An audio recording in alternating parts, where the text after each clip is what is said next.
Estamos de volta com Gente.com, hoje conversando com Sandro Vieira, que é o presidente do IBQP, o Instituto Brasileiro de Produtividade e Qualidade, falando sobre essa novidade, na verdade, que já está em prática em várias cidades, de se pensar e projetar cidades inteligentes. Bom, no evento que foi realizado aqui em Curitiba, na Conferência Internacional de Cidades Inovadoras, foi realizado, na verdade, uma espécie de festival de ideias em que as pessoas puderam sugerir coisas que até vocês mesmos se surpreenderam, não é verdade? É verdade.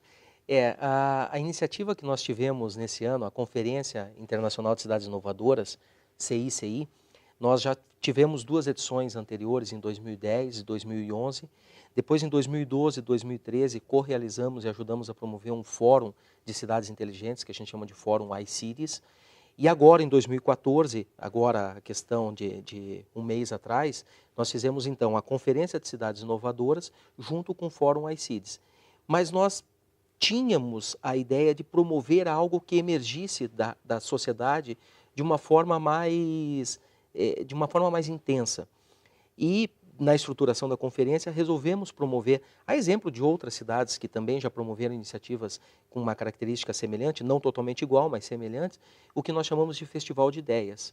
Nesse Festival de Ideias, nós abrimos para a participação de qualquer cidadão, então qualquer pessoa, de qualquer idade, de qualquer formação.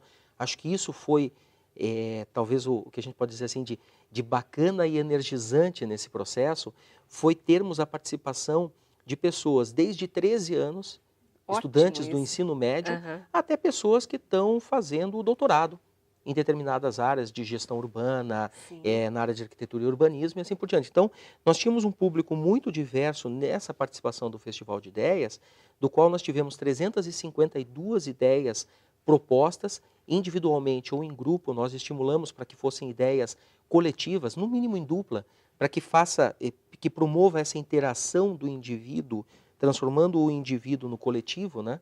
E do coletivo emergindo então soluções para as cidades. E foi muito interessante, das 352 ideias que nós tivemos, nós, por um processo de curadoria, em termos de aplicação e de impacto do qual essa ideia podia ser potencializada, elegemos 21 ideias. Então cita um aí pra gente. E essas 21 ideias foram levadas para o espaço da conferência. Agora, o que nós fizemos, e que foi muito interessante, foi que previamente à conferência, praticamente um mês antes da realização da conferência, nós começamos todo um processo de conversação com esses ideadores, como nós carinhosamente chamamos, e até no sentido de empoderá-los a explicar melhor a sua ideia, né?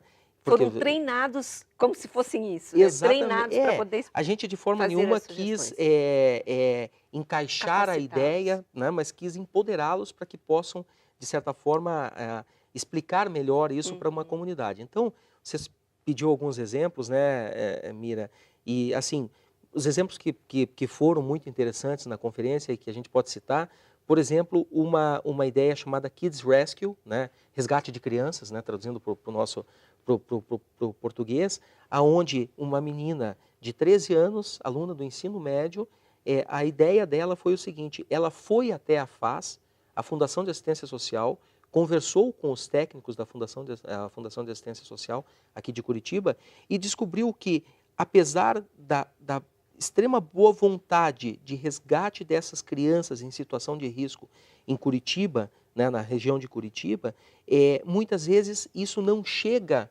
à Fundação de Assistência Social a informação para que possa ir resgatar essas crianças. Então a ideia dessa menina foi o seguinte: desenvolver um aplicativo muito simples e quando ela apresentou a ideia, não era simplesmente uma ideia, ela já estava com as telas do aplicativo desenvolvida, ela já estava com um processo muito mais elaborado, uma menina de 13 anos, né?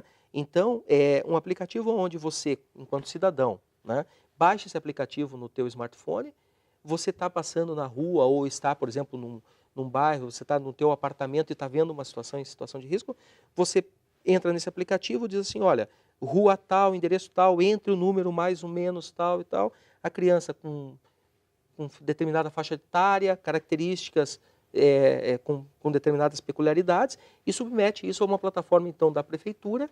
A prefeitura recebe isso e então aciona o processo. Então, isso nos chamou a atenção de uma forma muito simples. Sim. As soluções são simples, as soluções que emergem para soluções de problemas complexos, normalmente são simples. E isso eu acho que foi a grande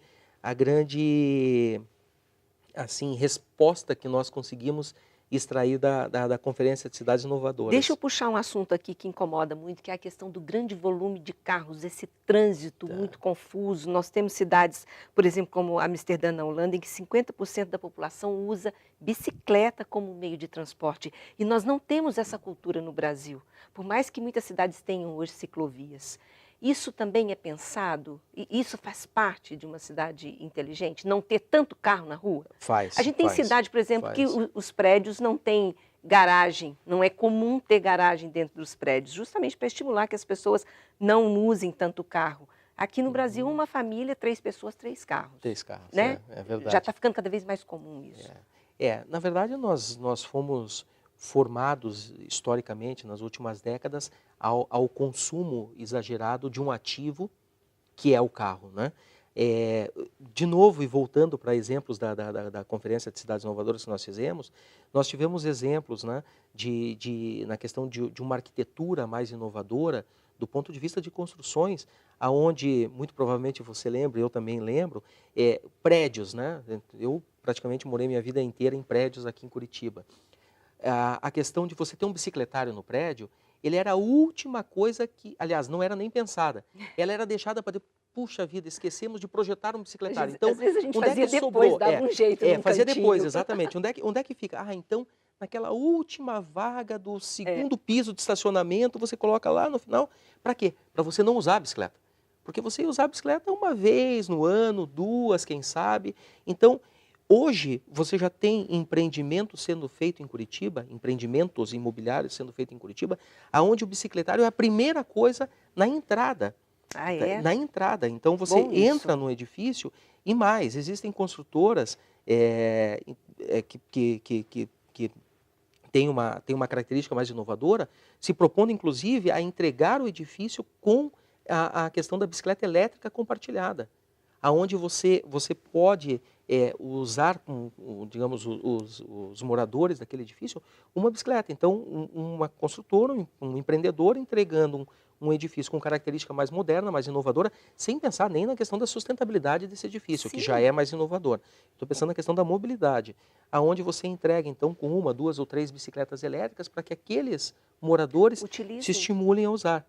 E outra questão também que surgiu no Festival de Ideias, na conferência, né? A integração via ciclovias, mas uma ciclovia realmente feita com uma característica para ser usada mesmo enquanto mobilidade urbana, interuniversidades. Então, conectando, né, os campos que nós temos até relativamente próximos em Curitiba, né, o da Universidade Positivo um pouco mais longe, mas se você pensa aqui na região ali do que a gente chama de Tecnoparque Curitiba, onde você tem PUC, Universidade Federal, você tem a UTF-PR, quer dizer, você tem campos muito próximos. E lembrando, uma cidade inovadora, a academia, a presença da academia, das universidades... É muito forte nessa proposta, né? É totalmente necessária. Não tem como você ter uma população inovadora se você não tem um ambiente acadêmico inovador, né? Bom, então, nós vamos fazer então um outro intervalo comercial. Daqui a pouquinho a gente vai falar sobre o exemplo de Portugal, sobre o índice que vocês já estão trazendo para o Brasil, enfim, uma forma de medir das cidades saberem até que ponto estão sendo inovadoras ou não e o que podem fazer para isso, né? Perfeito. Nós já voltamos daqui a pouquinho, depois do intervalo.